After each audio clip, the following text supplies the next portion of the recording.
Hare Krishna, welcome everyone to our Srimad Bhagavatam review class. We'll begin with our prayers. Om Ajnanatimirandhasya Gyananjana Shalakaya Chakshuro Unmilitam Yena Tasmai Shri Gurave Namaha Shri Chaitanya Manobhishtam Sthapitam Yena Bhutale Swayam Rupa Kadamahim Dadati Swapadantikam Vandeham Shri Guru Shri Yuta Padakamalam Shri Gurun Vaishnavamsha Shri Rupam Sagrajata सहगणा रघुनाथान्वितं तं सजीवं साद्वैतं सावधूतं परिजना सहितं कृष्णचैतन्यदेवं श्रीराधा कृष्णपादान् सहगणा ललिता श्रीविशाखान्वितांश्च हे कृष्णा करुणा सिन्धु दीनबन्धु जगत्पदे गोपेश गोपिकान्त राधाकान्त नमोऽस्ते तप्त कांचन गौरांगी राधे वृंदावनेश्वरी वृषभानुसुते देवी प्रणमामि हरिप्रिये वाञ्छाकल्पतरुभ्यश्च कृपा सिन्धुभ्यैव च पतितानां पावनेभ्यो वैष्णवेभ्यो नमो नमः। नमो विष्णुपादाय कृष्णप्रेष्ठाय भूतले श्रीमते भक्तिवेदान्त स्वामी निति नामिने नमस्ते सरस्वती देवे गौरवाणी प्रचारिणे निर्विशेष शून्यवादी पाश्चात्य देश तारिणे जय श्री कृष्ण चैतन्य प्रभु नित्यानंद श्री अद्वैत गदाधर शिवासदि गौर भक्तवृंद हरे Krishna Krishna Krishna Hare Hare Hare Ram Ram Ram Hare Hare Hare Krishna, welcome everyone. We are discussing from the second canto of Srimad Bhagavatam, and last time we discussed the fifth chapter, the cause of all causes. So Brahma Narad Samvad is going on. So in the beginning of the fifth chapter, we saw Brahmaji. Narad Muni went to Brahmaji and asked, "I think you are the supreme. You are creating, you are maintaining, and you are destroying this entire universe because of your own strength. I think you are like that spider. Urnanabhi ivaklamaha. The spider creates its web, maintains it, and then winds it up. But why do you perform so many austerities? I am confused about it."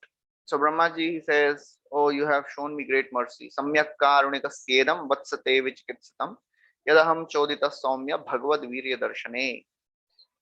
You have given me a chance to speak about Krishna.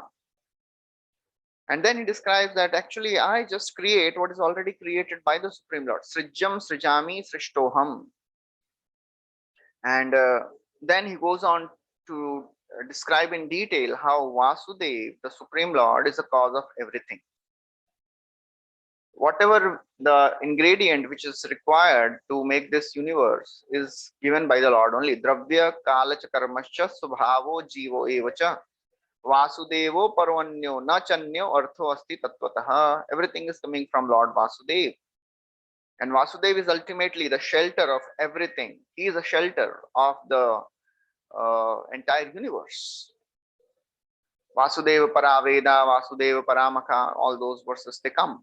And then he describes in detail about the creation of the universe. We saw last time how Dravya comes out and then Lord glances on that, impregnates it with Kala, Karma, Jiva and Swabhava. And then the Mahatattva transforms into Ahankar, and subsequently the elements are created, which is called as Karana Srishti. And then all the sense devatas, they go and they pray to the Supreme Lord because the universe was not functional. So then Lord sends his cohesive energy that is called as Bibhrat Shakti, and then all the elements they combine together to form the golden egg or Brahmand. Then Garbhodaksha Vishnu enters, fills half of the universe with his sweat. That is what was described so far. And then in the end of the last chapter, Suta Goswami describes, actually Brahmaji describes the Virat Rupa in terms of the planetary systems, in terms of the Varnas, and in terms of the other imaginations. So now we'll begin with the sixth chapter, which is called as Purusha Sukta Confirmed. So we'll spend some time understanding why Srila Prabhupada has entitled this chapter as Purusha Sukta Confirmed, because one may think that creation is being discussed, and what is the point of mentioning Purusha Sukta Confirmed? Is there any logic behind it? For us, it may not matter, but there is a very, very strong reason behind it. So the verse which is there on the slide, Saeva Purusha Tasmad Andam Nirbhidya Nirgatah Sahasravangri Bahvaksha Sahasranana Shirshavan. So this is the 35th verse of the last chapter. And in this verse, it is described how that Garbhodakshay Vishnu entered the universal shell and then created this Virat Rupa with thousands of hands, legs, heads, and all that. So there is some historical significance behind this Purusha Sukta. Traditionally, the followers of Shankaracharya, they were the first to comment on the Vedas. And they were the first to comment on Vedanta Sutra also. And they stated that only Shruti means that which is heard. The Vedas are called Shruti. So they said that only Shrutis are valid and Smritis are not valid. Smriti means that which is heard and spoken according to the realization of the sages. So all the Puranas, Itihas, they come under Smriti. So these followers of Shankaracharya, what they did, they used certain sections of the Shrutis which can be easily misinterpreted, because they wanted to prove that ultimately Lord is impersonal. And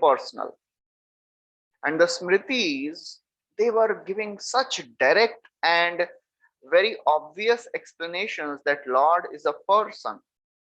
So therefore, they were not able to establish their theory that Lord is impersonal. So therefore, what they did, they decided that we will give preference, we will give the priority of the scriptures. They said Shrutis are better and Smritis are not so important. Even among Shrutis, they chose 10, around 10 Vedas, 10 Upanishads also. And they said that this is the topmost authority. Why? Because they are saying it, because they decided, because they were the first in the scenario. So they said, okay, we are the one, and whatever we say, that will be best. So we'll discuss something about Mayavad also. So Mayavadis, they tell that there are two types of literatures, Vyavaharik and Paramarthik. Vyavaharik literatures means the literatures which are pertaining to this world, and Paramarthik literatures are those literatures which are pertaining to the spiritual world in the absolute sense, that is oneness. And they said this Paramarthik literatures, they are higher, because in these Paramarthik literatures, the oneness of the Lord was emphasized. We are one with the Lord. Those things were emphasized in the Paramarthik literatures. But actually, all the scriptures, they tell that Lord is a person. But Mayavadis, they say no. Scriptures are of two levels. There are lower level scriptures and higher level scriptures. All these Vyavaharik literatures, they are lower level reality. But we are dealing with the higher level of reality, that is Paramarthik. So based on their authority, because they were the one in the market, so they established the authority that Lord is impersonal, because some of the Shrutis are telling that. Although Shrutis, they don't tell that Lord is impersonal. Impersonal is just one aspect of the Lord. But subsequently, the Vaishnava Acharyas came and they had to do two things. They had to establish that Lord is a person, and they had to establish the authenticity of the Smriti literatures. Smriti means the Puranas and the other literatures which are spoken by the devotees of the Lord. So Acharyas, they established the supremacy of the Smriti literatures by quoting from the Shruti. Oh, in Shruti literatures also, the same things are mentioned, what is mentioned in the Smriti. So now you may be thinking, why I'm telling all this? Because this Purusha Sukta, it is a very, very common hymn which comes in Rig Veda. And it is a very famous hymn which is chanted even in Vishnu temples, and it is chanted in Shaivite temples also. And the first verse of this Purusha Sukta is Om Sahasra Shirsha Purusha Sahasraksha Sahasrapat Sabhumim Vishwato Vritva Atyatishtat Dashangulam. So in this verse, it is mentioned that Purusha who has thousands of eyes, thousands of hands, he is beyond the material creation. And actually, the Shrutis, this hymn, Purusha Sukta, doesn't mention who is this Purusha. But in Bhagavatam, in this chapter, in the 5th chapter, from 35th verse onwards, we are seeing a very, very clear description of who is that Purusha. Sa eva Purusha Tasmad. That Purusha who entered this Brahmand is Garbho Takshai Vishnu. He is not Shiva. He is not any other Devata. He is Vishnu. So therefore, the Purusha Sukta is confirmed here in Bhagavatam, in this chapter, and in the 6th chapter, many verses will come. I will not go into the details of that, which are very, very similar to Purusha Sukta verses. So that's why Srila Prabhupada entitled this chapter, 6th chapter, as Purusha Sukta Confirmed, because it confirms who is the person, who is that Purusha who is being talked about here. So with this understanding, we'll begin this chapter. So in this chapter now, Brahmaji, he answers the 6th question of Narad Muni. The 6th question of Narad Muni was, what is this universe composed of? So in this chapter, again, some technical explanation will be given. So Brahmaji, he tells that the Lord is the material and efficient cause of the universe. Again, the word itself is little technical. What is material cause and what is the efficient cause? To understand this, just take one example of a pot, clay pot. So what is the cause of a clay pot? The clay, potter, and the potter's wheel and the rod, right? The traditional way, how the pots are made. You need a clay, you need a person, and you need the instruments. So the clay is called the material cause. Okay, the material which is required to make a cause is called as pot, is called as material cause, and the potter and the instruments, they are called as efficient cause. So in this chapter, it will be described how Lord is both the material cause. He is the one who provides the ingredients, and he is the one who makes the universe. So the entire universe is actually made by the Lord and made by the ingredients given by the Lord. Who is the Lord here who is being mentioned? That Lord is Garbho Dakshai Vishnu. Okay. So Garbho Dakshai Vishnu is the Lord who is both the material and the efficient cause of the universe. He supplies the ingredients, and he is the one who makes this universe. So just like we have a gross and subtle body, but our gross and our subtle body are both material, right? We have our gross body made up of elements, and we have our subtle body made up of mind, intelligence, and ego. But both are material. Similarly, Lord also has a gross and subtle body, but both the gross and subtle body of the Lord, they are spiritual. So therefore, there is a gross spiritual body and there is a subtle spiritual body, because Lord cannot be material. Lord's body is spiritual. But even in spiritual, there is a distinction. There is a gross and the subtle. So as you can see the slide, uh, from the Lord's subtle sense organ, two things come: the elements, the five elements, and the five tanmatras, or the sense objects. So, and from the Lord's gross sense organ, two things come out: the devatas and the subtle sense organ of the Virat Rupa. So now again, to give some understanding of what is this gross sense organ and the subtle sense organ.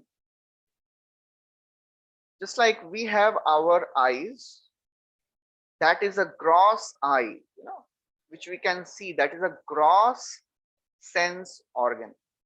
But many times people have very beautiful eyes, but they cannot see. The vision is not there. So the gross sense organ is there, but the subtle sense organ is not working. So in the scientific language, you may say, okay, the nervous system is not working, or something behind the eyeball is not properly working, or in the eyeball something is not working properly. But in the Vedic scriptures, it is said there is a gross sense organ which we can see, and there is a subtle sense organ which we cannot see. So the technical term for the gross sense organ is called akshi. Akshi. The Sanskrit is akshi. And the subtle eye is called as chakshu. Therefore, when we sing the song, Chakshudan Dilo Jai Janme Janme Prabhu Sai, we are not talking about the gross eye. We are talking about the spiritual eye, subtle eye, Chakshudan. Similarly, for all other sense organs, our nose, the gross nose is called as Nasika. The subtle nose is called as Ghrana. Our gross ears, they are called as Karna. And the subtle ears, they are called as Shrotram. So if you remember, there is a verse in Bhagavad Gita which says, Shrotram chakshu sparshanam cha rasanam ghranam evacha adhishthaya manaschayam vishayanupasevate. When the soul goes from one body to another body, it goes with the subtle sense organs, because gross sense organs are there in the dead matter. So the soul, along with the subtle body, goes with subtle sense organs to the next body. Yeah. So therefore, this is a slide which we can see, and the details, there are lots of details given from the 2nd to 16th verse. How 2nd to 12th verse, how Lord is the source of everything. Everything is coming from the Lord's body only, either Lord's subtle body or Lord's gross body.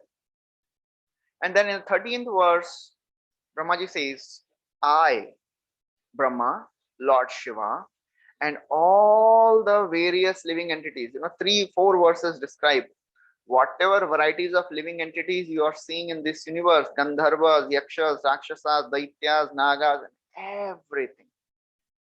Whatever existed in the past, existing now, and in future. They are all covered by the universal form. They are all coming from the universal form. But he is not affected by all this creation. He is transcendental. He is transcendental to his entire creation. And then, one allegorical line is spoken. He extends beyond the universe by 10 fingers. Tenedam avritam vishwam vitatistim adhitishtati. Vitastim adhitishtati. So what does that mean? Does that mean that the size of the universe is 500 million yojanas? Fifth canto describes. The size of the universe is 500 million yojanas. So that means the Lord's size is 500 million plus 10 yojanas?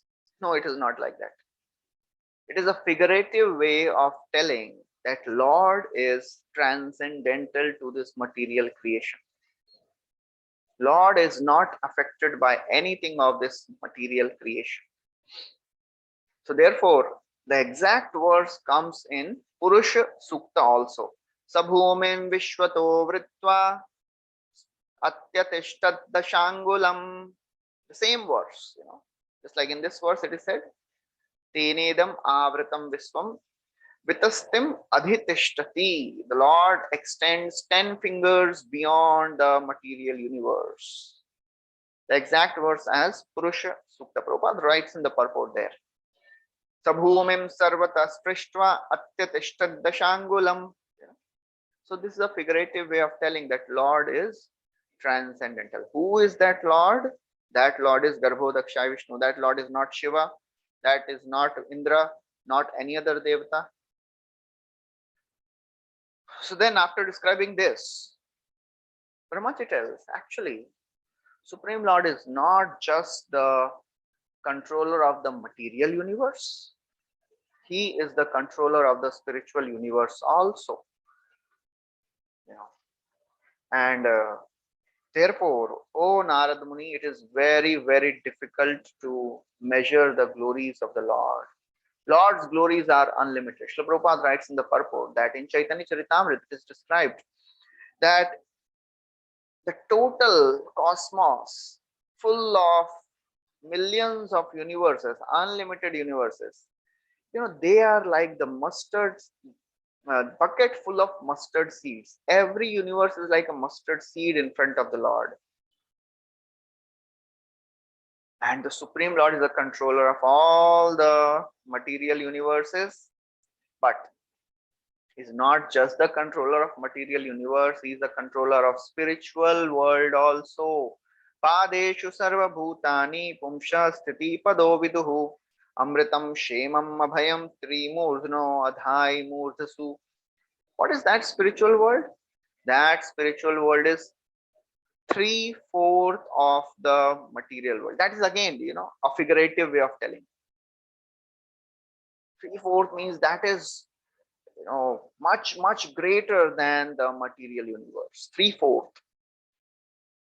Padeshu sarvabhutani. So Supreme Lord, who is known as the Sthiti Padaha, who is known as the reservoir of all the material opulences,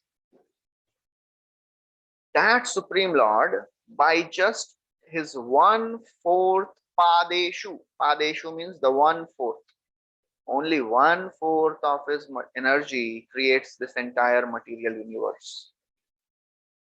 But there is another world where he lives, and there are 3 qualities of the spiritual world: Amritam, Shemam, Abhayam. That supreme spiritual world is deathless, Shemam, all happiness, and Abhayam, fearlessness, which are the 3 prominent emotions in this world: fear, unhappiness, and death. Urdhvamulam adashakam ashwattham prahuravyam. The material world is a completely reflection of the spiritual world. So Srila Prabhupada writes very elaborate purports to all these verses of this chapter. We are not going to discuss all those purports, but It is very, very important to read all those purports where Prabhupada is describing in detail about what is the spiritual world, what is material world, what is our duty. So therefore, Prabhupada writes that Lord is not like the mundane lords of this universe, of this world. In the mundane world, the mundane master will never like to give equal rights to his subordinate. He will always see that, oh, my subordinate should have lesser than me. But Lord is such a wonderful person because he is a leader of all the living entities. He can award immortality. He can award fearlessness. He can award happiness. So therefore, because Lord is non-envious, he is not insecure. The masters of this world, they are insecure because they don't know who will defeat them and who will uh, put them off their position. So Supreme Lord, because he is, nobody can conquer him, nobody is greater than him or equal to him. Asamordhvam. So therefore, he can award fearlessness. Just like Bhagavad Gita, Krishna saying, Abrahma bhuvana loka punaravartino arjuna mamupetya tu kaunteya punarjanmana vidyate. Brahma bhuvana loka, in the entire universe, from highest to the lowest planets, everywhere is the place of death. But whoever goes to my abode, O Arjuna, he will not return. So Prabhupada writes that in the spiritual world, time is absent. There is no time factor which is there in the spiritual world. So therefore it is eternal. After describing the spiritual world, now Brahmaji tells in the 20th verse, who is qualified to go to that spiritual world? He says spiritual world is for aprajanam. Aprajana means for those who are not meant for rebirth. And material world is for those who are abrihad vrataha or grihamedhi. Abrihad vrata means those who are not steadfast to their vows, those who cannot maintain their vows of celibacy, and those who are attached to their family life. This world is meant for those people. Griheshu grihamedinam, as Shukdev Goswami said in the first chapter also. So Prabhupada writes that this Varnashram system ultimately is meant for worshipping Supreme Lord Vishnu. Varnashram acharvata purushena parapuman Vishnu aradhyate pantha na anyat tattosha karanam. So entire Varnashram system is meant for ultimately serving the Supreme Lord. So therefore, Prabhupada writes the highest benefit one can get in this world, which can be awarded to a human being, is to train him to be detached from sex life. Because that is the only thing which binds a person. Pumsa striya maithuni bhavametat tayor mitha hridaya granthi mahu. Ato grihshetra sutapta vittai janasya mohoyam aham mameti. So because of the attraction between man and women, the knot in the heart becomes very, very strong. So therefore, Prahlad Maharaj is speaking very strongly. Matirna Krishne parata svatova mitho bhipadyet graha vratanam adanta gobhir vishata tamishram puna punaschar vitacharvananam.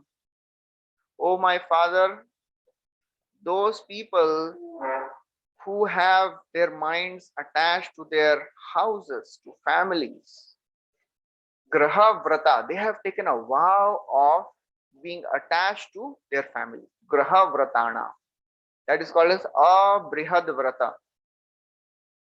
Graha vratana, they can never come out of this material existence. So somebody may think, okay, if it is clear that spiritual world is free from pain, it is all bliss, it is eternal, amritam, shemam, abhayam, then why people they don't choose that? So in the 21st verse, he says, Sriti vichakrame vishwan shashana nashane vibhe yad vidya cha purushastu bhaya ashraya. He says, in this world there is a living entity, Vishwan. Vishwan means the Jiva, the living entity. Vishwan, just like people those who go to IIT, IITian, so those living entities who are there in this world, they are called as Vishwan. So this living entity who is called as Vishwan, he has two qualities. Sometimes he is in ignorance and sometimes he is in knowledge. Vidya and avidya. Yad avidya cha vidya cha. So living entities, sometimes they are in knowledge, sometimes they are in ignorance. And based on this qualification of knowledge and ignorance, they wander on two paths. Jiva, in ignorance, they wander on the path of shashan. Shashan means control, means enjoyment. Those who are ignorant about their real position, they try to conquer, they try to enjoy this material world, shashana. And those who are in vidya, they are qualified by, they are on the path of anashana. Anashana means fasting. Literally, it means fasting. Anashana. Anashana means they don't engage in sense gratification. That means they are on the path of liberation. So therefore, those living entities who are ignorant, they will never take to the path of spiritual life. And those who are in knowledge, they will take to spiritual life. So therefore, Srila Chakravarti Thakur, Vishwanath Chakravarti Thakur, he describes that, those who are, those living entities who are in knowledge. What is this knowledge? Knowledge of the soul. But that knowledge does not qualify them to go to the spiritual world. Just the jnana is not sufficient. They have to perform bhakti.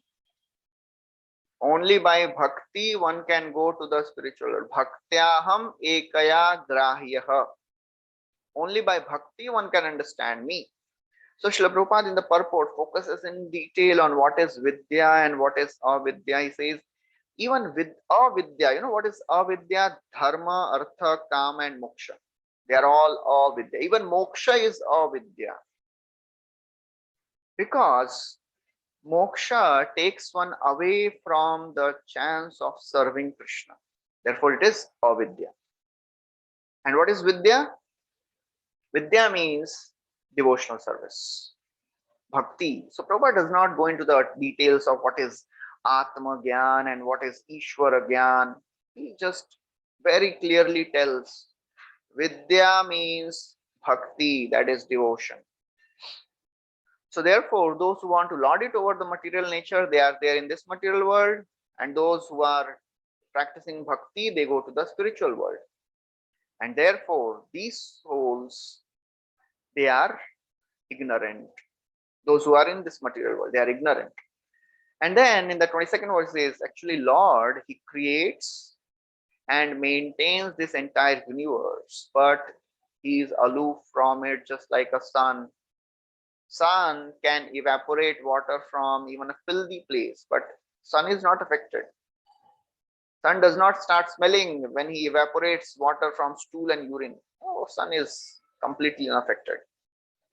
So therefore, Prabhupada in the purport, he describes what is Ek Pada Vibhuti and Tri Pada Vibhuti. Ek Pada Vibhuti means the material world, 1/4 of the manifestation, and Tri Pada Vibhuti is the 3/4 of the manifestation, that is the spiritual world. And this Ek Pada Vibhuti, Prabhupada writes, actually Lord is not so much interested to handle this Ek Pada Vibhuti. And just like an example, when something is not so much dear to a person, he will delegate things. Arey, tum kar lo. But if somebody is very dear, something is very dear, then he will do it himself. Just like a state chief, he will take care of his family personally, and he will take care of the citizens also, but not personally. He will delegate the services. So Krishna, he delegates the supervision of this entire material universe to the Purushavataras. But he personally takes care of the spiritual world. He personally, when he comes as Krishna as a small child, he personally carries the slippers of Nand Maharaj. He personally steals butter and dances for the pleasure of the gopis. Gopibhi stobito nrityat bhagavan balavat kvachit udgayati kvachin mugdas tadvasho daru yantravat. To dance like a wooden doll. So that is Krishna. You know. So after describing this, then Brahmaji describes, okay, so far I have spoken whatever is there in the scriptures, but that is not sufficient. We all have heard there are three ways to get knowledge: Pratyaksha Praman, Anuman Praman, Shabda Praman. And what we were told, Shabda Praman is the best, right? But now Brahmaji is telling, actually, Shabda Praman is best, but even better than the best is the Pratyaksha Praman. Why? Because unless the Shabda is manifesting in front of us, our faith doesn't become strong. That is actually called realization. When we start seeing things in our life, whatever we have heard, whatever we have read, when we start seeing things happening the same way in our life, then our faith becomes strong. That is called as realization. So Brahmaji tells, so far I have told you whatever is there in the scriptures, but now I am going to tell what I have personally seen. It is my personal experience now which I will be sharing. He says, after taking birth from the navel of Garbhodakshaya Vishnu, I was wondering, how will I worship the Lord? Because I wanted to perform some sacrifice. But for sacrifice, you need so many ingredients. You need so many of the grains and ghee, and priests have to be there. You have to chant mantras. So many arrangements have to. Altar has to be there. I did not see any of the material ingredients. So then what I did, and Prabhupada in the purport, Prabhupada never misses a chance to glorify the process of chanting, because this section describes how various ingredients are required for doing a yajna. Prabhupada tells all this is not possible in Kali Yuga. Only thing which works in Kali Yuga is the chanting of Hare Krishna mantra, Sankirtan Yajna. Sankirtan Yajna Tare Kore Aradhan Seita Sumedha Ara Koli Hatajan. So Prabhupada glorifies in detail that all these sacrifices, they are basically performed to get some fruitive results, some material benefits. But actually all this is simply a cheating process. That's why Bhagavatam rejects all these in the beginning only. Dharma projita kaitavatra paramo nirmatsaranam satam dharma praujjita prakrishta rupena ujjita, completely rejected. So therefore Prabhupada writes that the ultimate aim of a human form is self-realization, and that is possible in a easiest way by chanting the holy names of the Lord. So Brahmaji, he could not see anything. What all he saw the body of the Lord. So what he did, he collected the ingredients from the bodily limbs of the Lord, and then he performed sacrifice. So Prabhupada in the purport of the 24th verse, he tells, actually impersonalists, they argue that what is the need of worshipping the Lord, because everything is coming from the Lord only? Why should we worship the Lord? Prabhupada writes, the personalists, devotees of the Lord, they worship Lord to show their gratitude. Kam kim sukh कम सुखाराध्यम ऋजुभि अनन्य शरणैर्भिर कृतज्ञ कोन सेवेत दुराराध्यम असाधुभि. Only a sadhu, only a wicked person will not be grateful for whatever he is receiving from the Supreme Lord. So therefore the devotees of the Lord, the personalists, they are offering the ingredients which they are getting from the Lord as an act of gratitude to the Lord. And Prabhupada gives the example of Ganga. People go to Ganga and take the water of the Ganga and offer to the Ganga only. What they are doing? They are not adding anything extra. It is just an act of gratitude. So Prabhupada writes that, you know, everyone in this world is doing some sacrifice. Either he is doing sacrifice for the family or the society or country or the world or humanity. But all these different types of sacrifices, they have not helped them. When such sacrifices are performed for the pleasure of the Lord, then one will get eternal benefit. So therefore Brahmaji told that, okay, because I took the ingredients from bodily limbs of the Lord, I personally saw it, that everything was coming from the Lord only. For us, it is theory. It is just like, small ant walking on our dhoti or dress. So ant may see just the strands of the cloth, but when the ant is taken above, then the ant will see, oh, what I was thinking as a strand, it is a part of a cloth.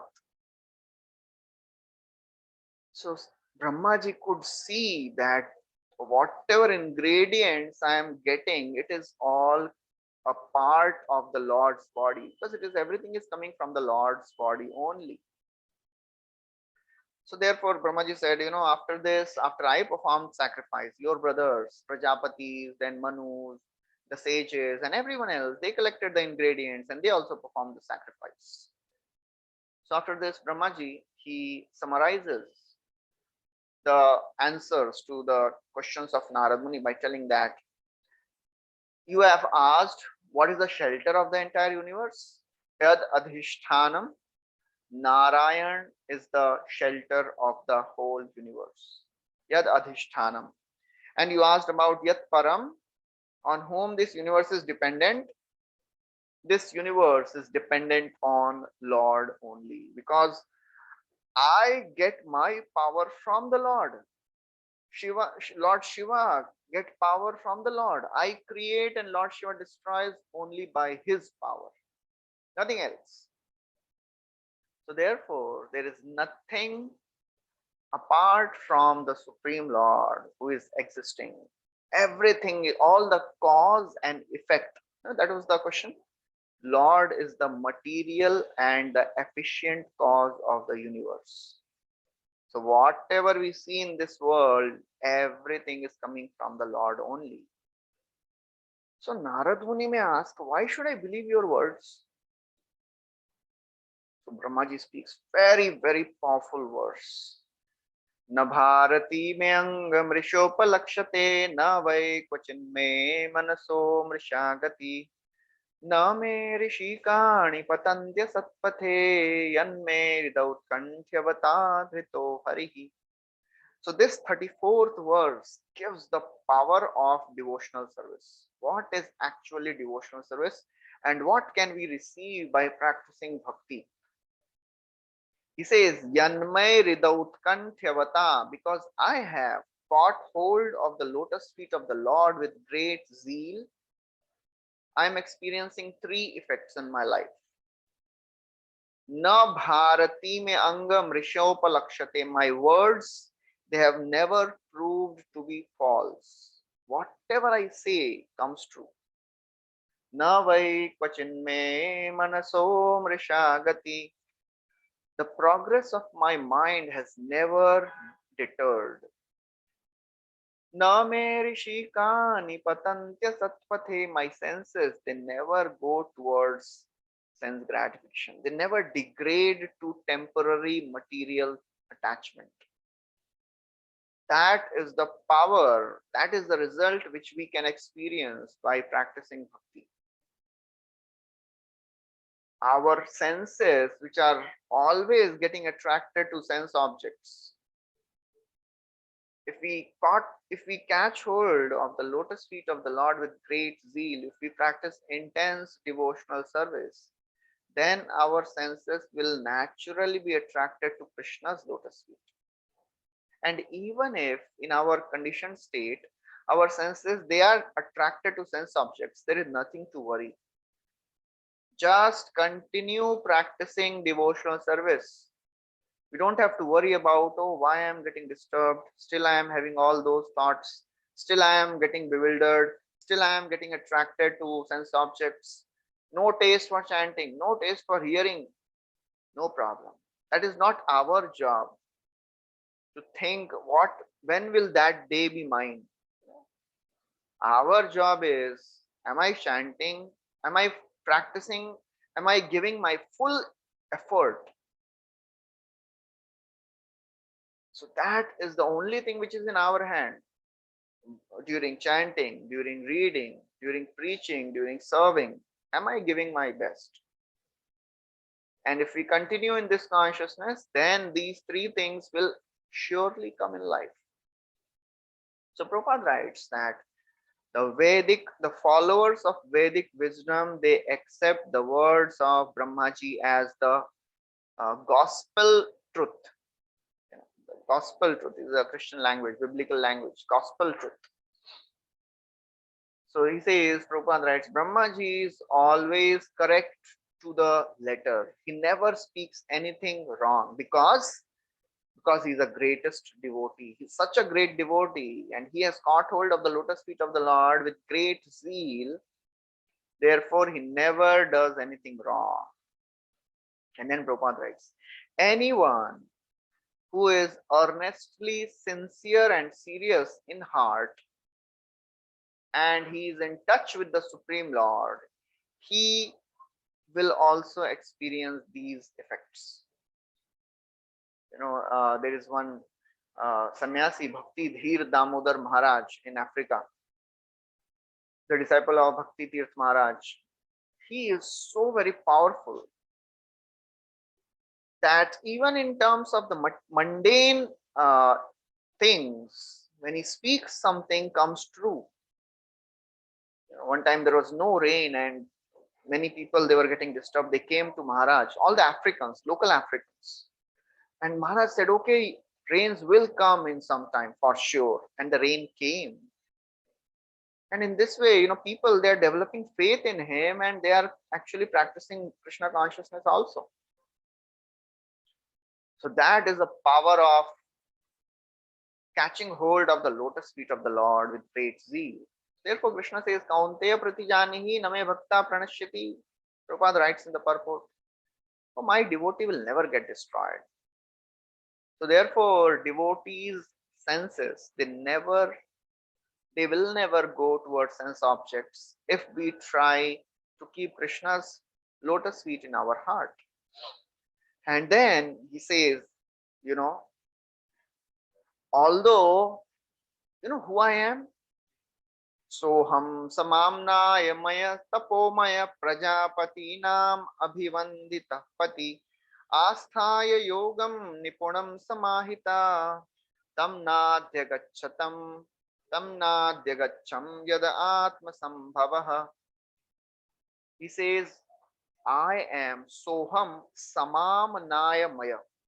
Although I am great Brahma who is perfect in disciplic succession, I am Tapomaya, I am perfect in performing austerities, who I am Prajapatinam Abhivandita Pati, and I am recognized as the forefather of all the living entities.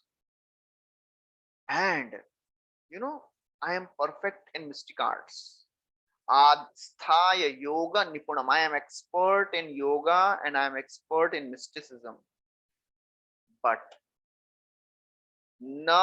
tam na adhyagacham. Still I cannot understand that Supreme Lord.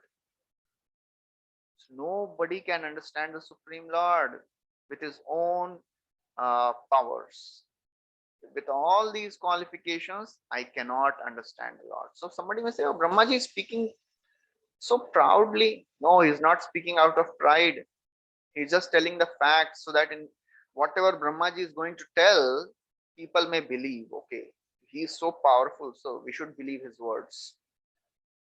So Prabhupada writes that Lord can be known only by unalloyed devotional service.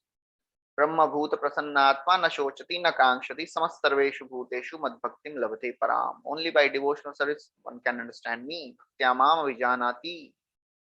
Otherwise, even by reading the Vedas, one cannot understand. Vedeshu durlabham adurlabhamatma bhaktao. One cannot understand Krishna by reading the Vedas. And then Brahmaji says, what to speak of others? What to speak of the Devatas and myself? Even Lord cannot understand himself. Natosmyaham taccharanam samiyusham bhavachidam swastayanam sumangalam yo hyatma maya vibhavam smaparyagad yatha nabasvantam atha pare kothaha. He says, what to speak of others? Even Krishna cannot understand. Natosmyaham, I offer my obeisances unto the lotus feet of that Supreme Lord, who is anyone who surrenders to the lotus feet of the Lord. You know what happens? Three effects. Bhavachidam, the material existence is destroyed. Bhavachidam, swastyainam, it brings all auspiciousness. And sumangalam, it gives happiness. And what to speak of others, even he cannot understand himself. What does that mean? Because Lord is omniscient. How can he not understand himself? It is as if, just like, if someone asks a billionaire, how much money do you have? And then he will, ask his secretary and he will tell, okay, you have this much. By the time he will tell, his money has increased. The same thing happens to Krishna. There is a constant competition between the omniscience and the omnipotence of the Lord. Lord's power keeps increasing, and omniscience, the Shakti which knows, which helps Lord to know about himself, always competing. Okay, Lord has increased, so let me, come to that level. So in that sense, even Lord does not understand. So Prabhupada writes, there is eternally a competition between the increment and measurement. So there is always a competition. Anandam buddhi vardhanam pratipadam. So therefore, Brahmaji says, neither Lord Shiva, nor you, nor I, or any of the Devatas, nobody can understand. Because everyone, including you, me, everyone is bewildered by the external energy of the Lord. But although I cannot understand the Lord, but still I will describe as per my capacity. So therefore, our concern is not to do the research to find the Lord's power. Our concern is whatever capacity we have, we should try our best to speak about the Lord. Because many times devotees say, "मैं क्या preaching करूँगा Prabhuji? I don't know anything. I'm not so much expert." Whatever we know, we should start speaking. तथापि कीर्तयाम्यंगा यथामति यथाश्रुतम् कीर्तिर हरेर स्वाम सत्कर्तुम गिरम मन्याभिधासतीम. So Maitreya Muni is telling to Vidura, oh Vidura, although I cannot understand the glories of the Lord, but still I will speak about him. Tathapi, फिर भी बोलूंगा. Why? Yathamati, yathashrutam, whatever my intelligence is and whatever I have heard, I will speak about the Lord. Because if I don't speak about the Lord, my tongue will become unchaste. Asati. Because tongue is supposed to glorify only Lord. If I'm not speaking about Lord, it is like unchaste. Although nobody can count the glories of the Lord, even Shesha, Lord Shesha, since the beginning of the creation, he is trying to chant and count the glories of the Lord. He has not come to an end. Nantam vidamyamami munayo agrajaste maya balasya purushasya kuto varaye gayan gunan dashashatanana devah sheshodhunapi samavastana asya param. Shesho adhunapi, even Shesha cannot count the glories of the Lord. Na antam, there is no end to the glories of the Lord. Even if you count the snowflakes, even if somebody can count the grains of sand on the entire earth, even if somebody can count the sun rays, but still they will not be able to understand and count the glories of the Lord. Lord can be understood to a certain extent only by the practice of devotional service. And therefore, in the last section of this chapter now, Brahmaji, he glorifies the Purusha avatar because, he is working under their jurisdiction. So therefore, Brahmaji describes the original creator in answering to answer the fourth question of Narad Muni, Yat Samstham. Where does the universe go after dissolution? So in response to that, Narad Muni first describes the activities of Mahavishnu. So Mahavishnu, the first Purusha avatar, he creates this universe, he maintains this universe, and he annihilates this universe also. Yah karanarnav jale bhajati sma yoga nidram ananta jagadanda saroma kupa. Brahma Samhita says. The Lord Mahavishnu lies in the waters of Karana ocean and he creates this entire universe. And then he describes the qualities of Mahavishnu. Vishuddham kevalam jnanam pratyak samyak avastitam satyam purnam anadyantam nirgunam nityamadvayam. Vishuddham, he is supremely pure. Kevalam jnanam, he is the embodiment of all the knowledge. He is all pervading. Pratyak samyak avastitam satyam, he is the supreme absolute truth. Purnam, he is the complete truth. Anadi antam, without beginning or end.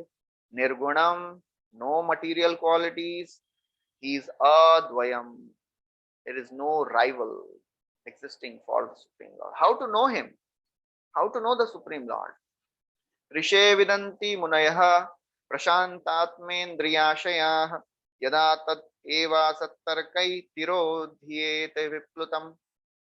O sage, Rishe, O Narad Muni, Vidanti Munayaha, the contemplative sages, Vidanti Munayaha, who are Prashant Atma, who have their mind controlled, senses controlled, and the body controlled. Prashant Atma Indriya Ashaya.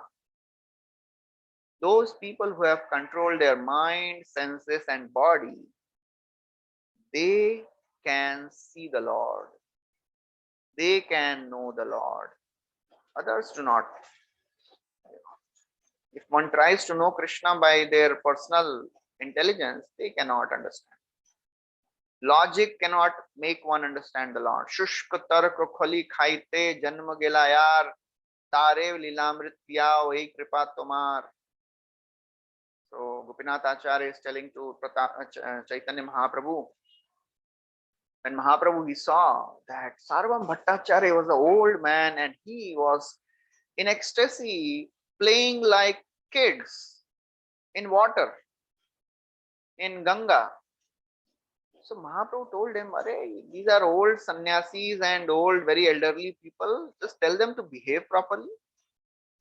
So Gopinath Acharya says, Meru Mandara Dubai Jatha Tatha, Ei Dui Ganda Shaili Iha Ki Katha, Shushka Tark Kholi Khaite Janma Gela Yar, Tare Lilamrit Piyao, Ei Kripat Tomar. Your mercy can drown even Meru and Mandar mountain. What is this small pebble of Sarvam Bhattacharya? Whole life he has just engaged in dry logic. Now you have made him understand the glories and the bliss of devotional service. So only by devotional service one can understand the Lord. And then Brahmaji describes, what is the zone of his control? Who is under the control of Mahavishnu? He says everything. Time, space, all the elements, even Garbhodakshaya Vishnu, all the senses, all the living beings, everything is under the control of Mahavishnu. And therefore, we should understand that this Mahavishnu is the controller. And none of the things of this material world, they are his Swarup. He is not anything of this material world. He is completely transcendental. He is spiritual. Whatever you see in this material world, it is just a spark of his splendor. Yad yad vibhuti mat sattvam Srimad urjitam eva tattadevavagachatvam mama tejo amsha sambhavam. It is all coming from the spark of the splendor. After describing this, Brahmaji says, okay, you wanted to hear about the Purusha avatars? You wanted to hear about the Maya Shakti of the Lord, so I have described in detail. Now, I will tell you what is dear to my heart. Please listen. And then he describes about the Leela avatars. Pradhanyatoyan rishamamananti Leela avataran Purushasya bhumnah Apiyatam karna kashaya shosham anukramisheta iman supeshan. O Narada, I will describe anukramishe, one after another. I will describe about the Leela avatars. You know what is the advantage of hearing about the Leela avatars? There are 3 advantages. There are 4 advantages. Karna, just drink this nectar of Leela Katha. Apiyatam. Apiyatam means drink. It is meant to be relished. Don't use your brain. ऐसा क्यों हो गया? ऐसा क्यों? Just relish. Apiyatam. Purusha Avatar Katha is instructive. Leela Avatar Katha is meant to be relished. Just drink this nectar. Apiyatam. Karna Kashaya Shoshan. When you drink this nectar through the ears, if something is very dirty, if a pipe is dirty and you pass pure waters through it, the pipe will get cleansed. So Karna Kashaya, all the dirty things which we have heard since many lifetimes, they are all accumulated in our ears. All the dirty things will be cleansed away. And then another quality is Risha Amananti. It is worshipped by the sages. Leela Katha is worshipped by the sages. And 4th is Supeshan. It is very pleasing to hear. So please listen.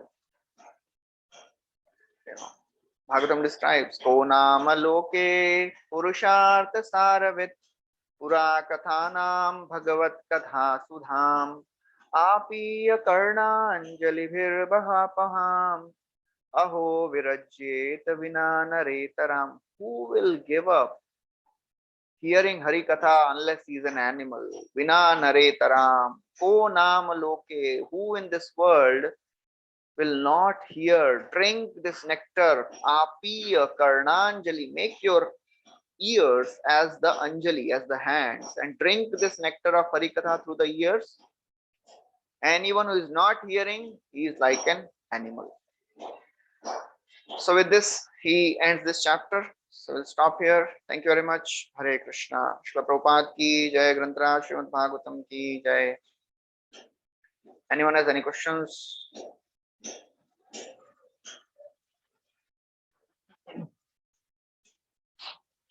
Yes, Mataji, you can ask.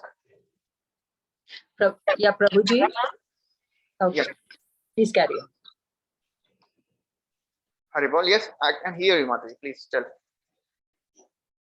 Yeah, Prabhuji, so I just wanted one clarification, Prabhuji. So basically, the Purusha Sukta is is addressed to Karan Arnavshai Vishnu as well as Garbhodakshai Vishnu as well as the Leela avatars as well as the Purusha avatars? Purusha Sukta is describing the Garbhodakshai Vishnu. Okay, so that is being confirmed in this chapter.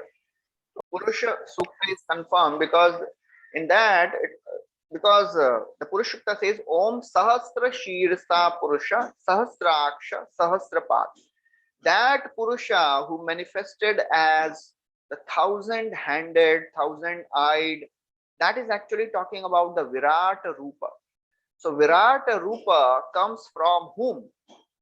Virat Rupa comes from Garbho Dakshai Vishnu, and that is being described here. Okay, so that's why this Garbho Dakshai Vishnu is that Purusha who is confirmed. So Prabhuji, even the Virat Rupa, you will say the Purusha Sukta is also addressed also to the Virat Rupa as well as Garbhodakshai. Purusha Sukta describes who is that Purusha who manifests this entire Virat Rupa. That means entire world comes from whom? Entire universe with 14 planetary systems, they are coming from whom? Because Shaivites also tell these verses and tell that Lord Shiva is that Purusha. But Bhagavatam very clearly describes who is that Purusha. And if you have the Subodhini, in the later part, it is described in detail. They have given the comparison of the Purusha Sukta verses and the Bhagavatam verses. So you can see that also.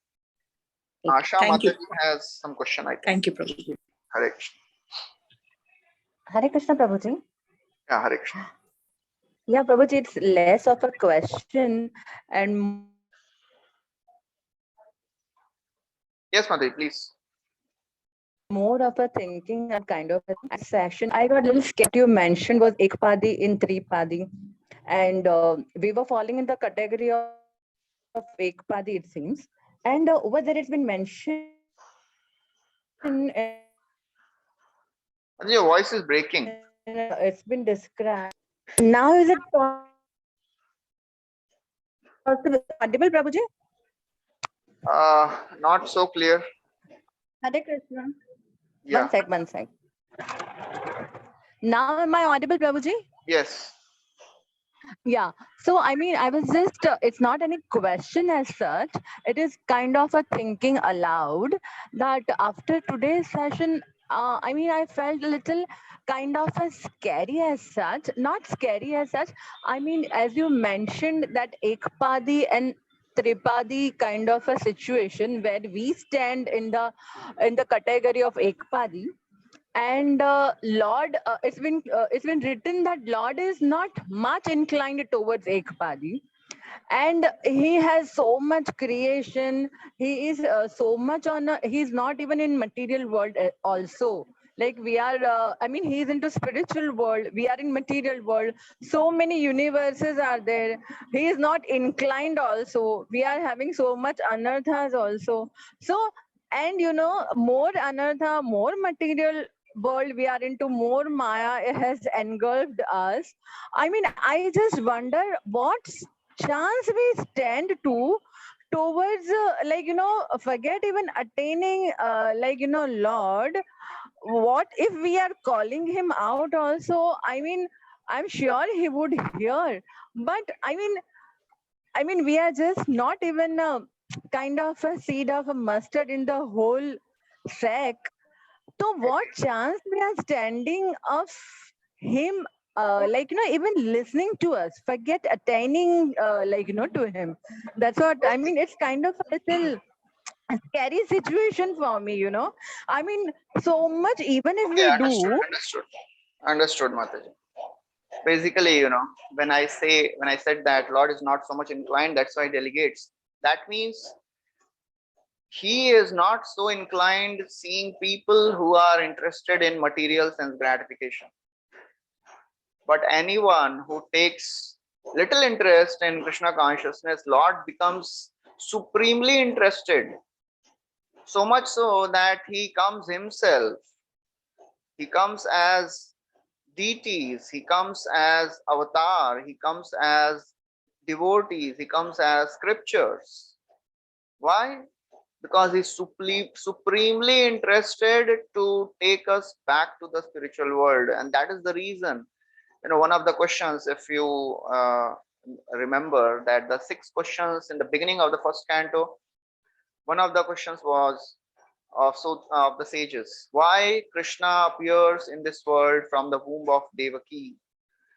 And the answer was to reclaim the fallen conditioned souls.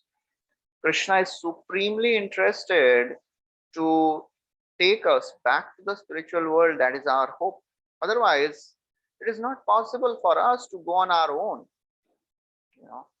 So basically, we should always remember that Krishna is more eager to take us back than we are eager to go back.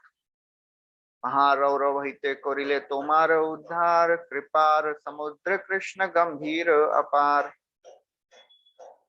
So Haridas Thakur is telling to Sanatan Goswami, oh Sanatan Goswami, Krishna has delivered you from hellish life, because he was having boils all over his body. And Mahaprabhu embraced him and he cured him.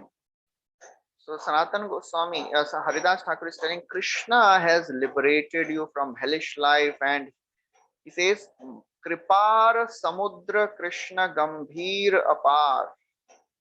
Krishna is the ocean of mercy, and he is working very, very gravely to protect and save the fallen conditioned souls. So there should be no doubt that Lord is completely neutral and passive. Yes, he is passive. He is neutral for those who are not interested in spiritual life. Udasin vada asinam. Udasin means neutral. But anyone takes him little interest, Krishna becomes supremely active. Krishna as Paramatma is having only 2 roles, Upadrashta and Anumanta, witness and sanction. But a person, when he takes interest in spiritual life, Krishna becomes supremely active and guides him personally as Chaitya Guru. That is our hope.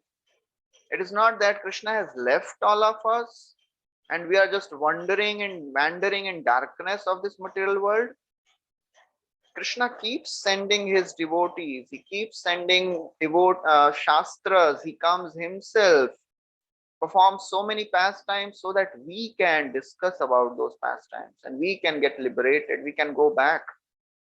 And all the help is available. Only thing we have to do is we have to just show our sincere eagerness.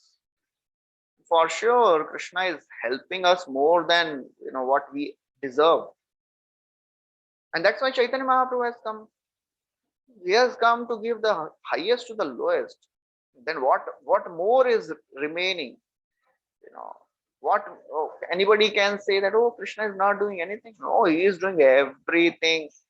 If a child is not writing exam, Chaitanya Mahaprabhu comes, "Arey naam to likh de paper pe, I will pass." Nityanand Prabhu comes and he is one step ahead. He will write the name also. So that's how Lord is so very eager. Only thing we have to do is we have to show our eagerness. We have to show our sincerity. If we don't show our sincerity, then Krishna will not be happy. Then we are on our own. Okay. Thank you. Thank you, Prabhuji. I really understood. Thanks a lot. Hare Krishna, Prabhuji. Hare Krishna. Any other questions anybody has?